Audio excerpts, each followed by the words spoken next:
नमस्कार दोस्तों, आज हम देखेंगे कक्षा 6 की गणित का अभ्यास 2 और उसमें जो पहला खंड हमें दिया हुआ है अभ्यास 2 का खंड। चलिए देखते हैं पहला सवाल।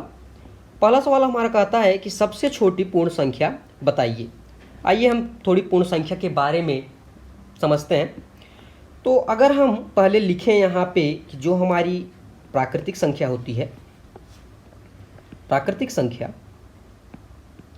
ये हमारी होती है 1, 2, 3, 4, 5।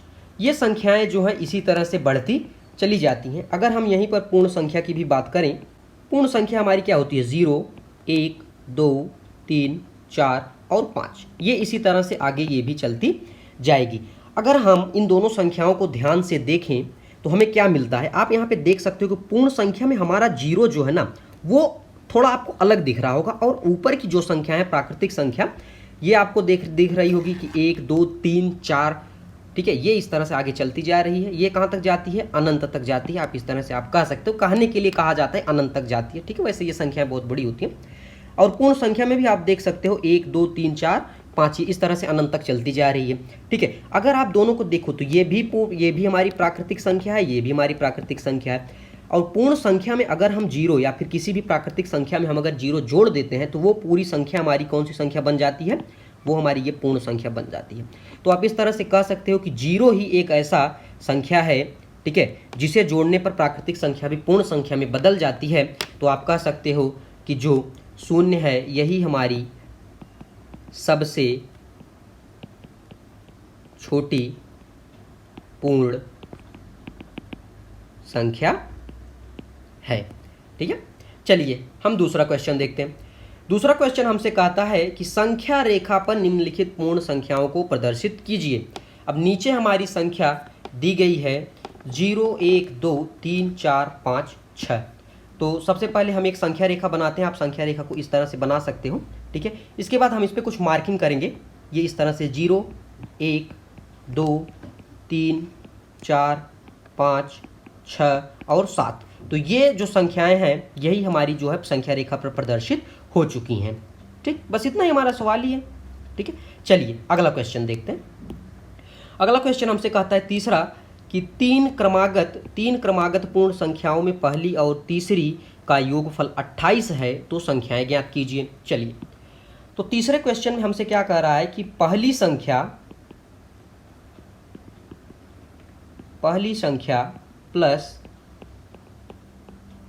तीसरी संख्या, ये हमारा कितना दे रखा है 28। अगर हम मध्य की संख्या को ज्ञात करना चाहें, मध्य की संख्या बराबर 28/2 या बटे 2। अगर हम 28 में 2 का भाग दे देंगे तो हमें क्या मिलेगा 14, और यही 14 ही हमारी जो है क्या है, यही 14 ही हमारी बीच की संख्या है। अब आप प्रश्न फिर से देखिए, कह रहा है कि पहली संख्या और तीसरी संख्या इनका योगफल हमें 28 मिल रहा है।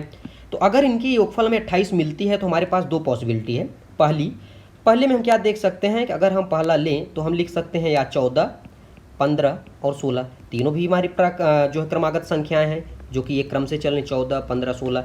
एक हम और लिख सकते हैं, अगर हम लिखना चाहें 13, 14 और 15। यहाँ से आप देख सकते हो 14 हमने मध्य की संख्या निकाली है। ठीक, और यहाँ पे आप देख रहे हैं कि 14 जो है ये शुरू ही हो रहा है 14 से, और बीच में यहाँ पे ये 14 आ रहा है। तो मध्य की संख्या, इससे भी आप कंफर्म कर सकते हो कि यही हमारी जो है क्रमागत जो तीनों संख्याएं वही होगी। ये तो अपना गलत हो जाएगा। एक तरीके से हम और प्रूफ कर सकते हैं कि किस तरह से ये हमारी क्रमागत संख्याएं हैं। ये कह रहा है कि पहली संख्या और तीसरी संख्या का योगफल 28 है। अगर हम 14 को और 16 को आपस में जोड़ते हैं तो क्या मिलता है हमें, 14 + 16 ये हमें 30 देगा। क्या हमारी 30 आंसर है, नहीं, ये हमें 28 दे रखा है। अगर हम 13 और 15 को जोड़ें, 13 + 15 बराबर ये हमें 28 मिल रहा है। तो इस तरह से आप कह सकते हो कि जो हमारी क्रमागत संख्याएं हैं वो क्या हैं, वो हमारी क्रमागत संख्या क्या हो जाएगी, 13, 14 और 15। ठीक है, चलिए नेक्स्ट क्वेश्चन देखते हैं।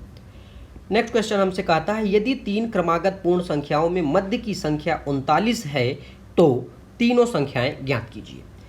यहाँ पे हमसे पहले ही ये कह चुका है, क्वेश्चन में हमसे पहले ही कह चुका है कि जो मध्य की संख्या है, मध्य की संख्या बराबर 39। ठीक है, अब 39 अगर मध्य की है तो इससे हम एक पीछे की लिख देते हैं 40 और इसके एक पहले की लिख देते हैं 38।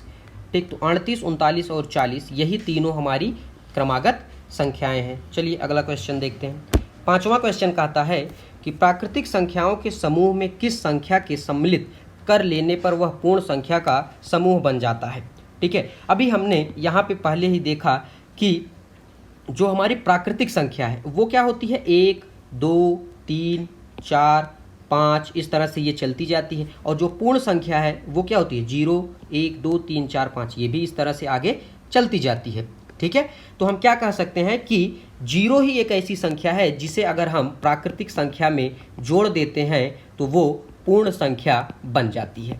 ठीक है, तो 0 ही एक ऐसी संख्या है जिसे हम जो है आप कह सकते हो कि या प्राकृतिक संख्या में अगर हम 0 को जोड़ देते हैं तो वो पूर्ण संख्या बन जाती है। ठीक है, तो अगले वीडियो में हम इसके अभ्यास 2 के प्रश्नों को भी हल करेंगे।